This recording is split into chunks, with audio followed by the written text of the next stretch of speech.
परवेज लाई family के खिलाफ जो है मनी लॉन्ड्रिंग केस पर समाअत आज फिर जो है अदालत की जानिब से मजीद दलाइल तलब कर लिए। गुज़श्ता 2 समाअत जो है वो डिले सिर्फ इस वजह से हुई कि फैसला सुनाया जाएगा। मोनस लाई का जो केस बैंकिंग कोर्ट से रिलेटेड है, इस कोर्ट से रिलेटेड नहीं है। हर बंदा जो है वो अपने एक्ट का रिस्पॉन्सिबल है। इसकी ट्रांजैक्शन जो है वो अलग है। FIR में वो मुलजम था, 2022 की FIR थी, उसमें भी वो मुलजम था। प्रोसिक्यूटर ने ये कहा कि जब ये सरकारी ओहदों पर रहे हैं या पोजीशन में रहे हैं तो उस वक्त इन्होंने उस दौरान जो है इन्होंने करप्शन किया है।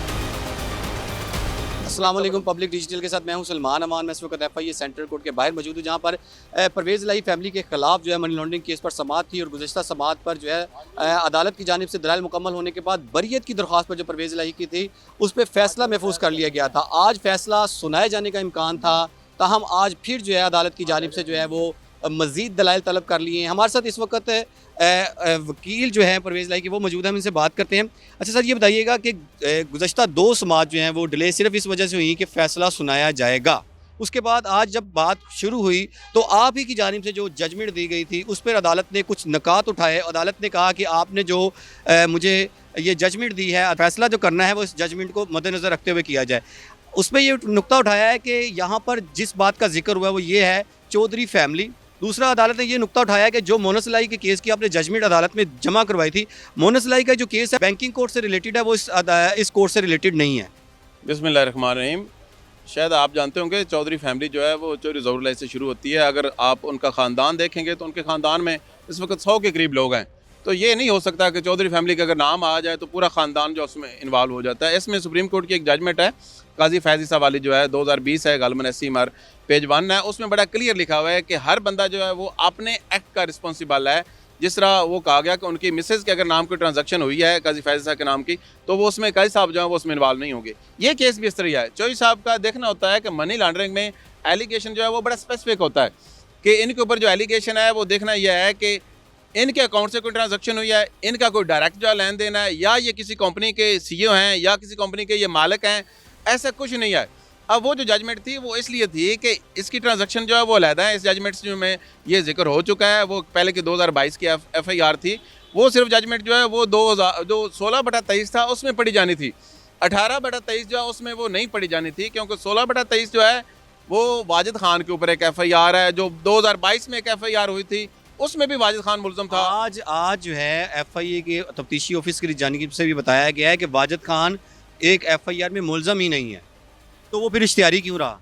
नहीं, इस FIR में वो मुलज़म था। ये जो 16/23 है इस FIR में मुलज़म था। एक 2022 की FIR थी, उसमें भी वो मुलज़म था। वो गलत वो कह रहे हैं कि मुलज़म नहीं था। वो क्यों गलत बयानी कर रहे हैं? वो गलत बयानी जो है वो कर रहे थे। ये रिकॉर्ड की चीज़ें होती हैं, ये रिकॉर्ड को तो बंदा डिनाई नहीं कर सकता ना। एक FIR है, उसमें वो उनका रोल जो बड़ा स्पेसिफिक था उस FIR में, नॉमिनेटेड थे उसमें। मैंने इवन मुझे याद है कि 2022 में उनकी बेल जो वो मैंने करवाई थी। सेंट्रल स्पेशल जज जो है वहाँ से उनकी जो है वो रिजेक्ट हुई थी, बल्कि जो बैंकिंग क्राइम के जो जज हैं वहाँ से हुई थी, रिजेक्ट हुई थी। उसके बाद वो हाई कोर्ट में पेंडिंग थी। मीनवाइल हमने क्वैशमेंट फाइल की और क्वैशमेंट की बुनियाद पर वो FIR जो है वो खारिज हो गई थी। और उसमें क्या स्टांस था कि ये जितनी प्रोसीडिंग इस FIR में लैज की गई हैं इसकी बाबत एक पहले रेफरेंस बना था चौधरी साहबान के खिलाफ जो है ना, यही जो ट्रांजैक्शन थी इनके बुनियाद पर ये भी नुक्ता उठाया गया कि जब चौधरी परवेज लाई MNA थे, स्पीकर थे, और जब वज़ीर आला पंजाब थे, उस दौरान जो है इन्होंने पब्लिक ऑफिस होल्डर जो थे तो उस दौरान भी जो है ना वो करप्शन की है। उनके अकाउंट्स में बिलियंस आए हैं, ट्रांजैक्शन सामने। ये अदालत ने नुक्ता उठाया है। नहीं, किस बेस पे उठाया है? नहीं, ये उनका अदालत का नुक्ता नहीं था, ये उनके प्रोसिक्यूटर का था कि इन्होंने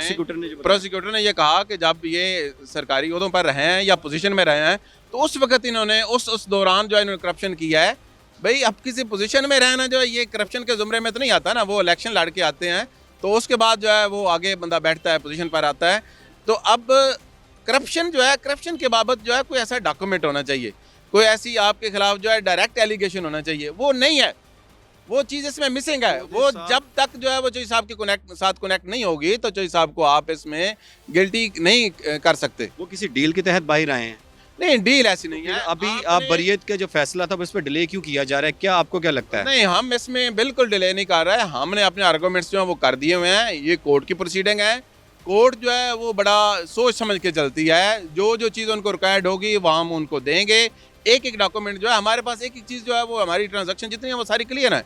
तो ये कोर्ट की प्रोसीडिंग है। कोर्ट में आपको पता है कई सालों तक केसेस चलते हैं। तो ये कोर्ट की प्रोसीडिंग है, हम ना इसको अपने हिसाब से चला सकते हैं, ना इसमें हमारी कोई डील है। हम तो मेरिट पर आए हैं। चौधरी साहब ने आपको पता है 30 के करीब जो वो मुकदमात फेस किए हैं और सब में बेल आउट हुए हैं।